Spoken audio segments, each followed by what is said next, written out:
അതായത് Indian economy എന്ന് പറയുന്നത് നമ്മൾ പഠിക്കുമ്പോൾ ഒരു ഒരു AC റൂമിലിരുന്നല്ല ഇത് സ്റ്റഡി ചെയ്യേണ്ടത്. അത് ഗ്രൗണ്ടിൽ പോയി ഇരുന്ന് പഠിച്ചോണം. ഒരു കാറിൻ്റെ സെയിൽസുമായിട്ട് നോക്കിയിട്ടല്ല ഇത് പഠിക്കേണ്ടത്. ഇപ്പം കാറിൻ്റെ സെയിൽസ് കഴിഞ്ഞ 5 വർഷം കൊണ്ട് ഏറ്റവും കുറഞ്ഞ രീതിയിൽ ഇപ്പോഴത് കൂടുമെന്ന് പറയുന്നു. കാരണം GST ഏറ്റവും കൂടുതൽ കാറിനാണ് വില കുറച്ചിരിക്കുന്നത്. പക്ഷേ ഈ വലിയ മാറ്റമൊന്നും ഉണ്ടാകത്തില്ല. മാർക്കറ്റിൽ പണം വേണ്ടായി.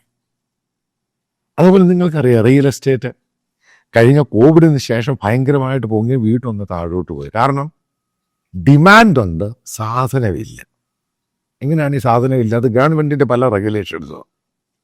അതിനകത്ത് ഈ ചില പ്രോജക്റ്റുകളൊക്കെ ഉണ്ടാക്കാൻ ഇത്ര കോടി രൂപ വേണം.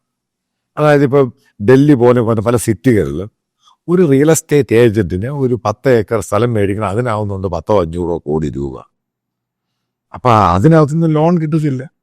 അത്രയും ഇൻവെസ്റ്റ് ചെയ്ത് അത് ഡെവലപ്പ് ചെയ്ത് ഇത്ര ആയ ശേഷമാണ് പിന്നീട് ഈ ബാങ്കുകൾ ലോൺ കൊടുക്കുന്നത്.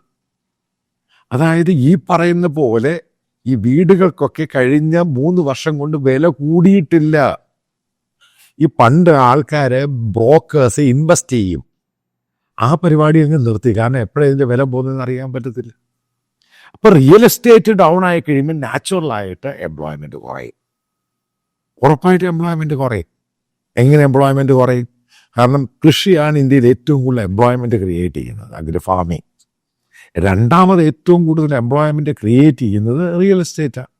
കാരണം ഇതുമായിട്ട് കാരണം ജോലിക്കാര്, ലേബേഴ്സ്, പിന്നെ ഇത് വിൽക്കാൻ ബാങ്കുകളുടെ ഏജൻറ്റുമാർ, അവരുടെ ഏജൻസികൾ, അത് ഇത് ചവറ് ഇൻറ്റീരിയർ ഡെക്കറേഷൻ, അത് ഇത് എല്ലാവർക്കും ജോലി കിട്ടും.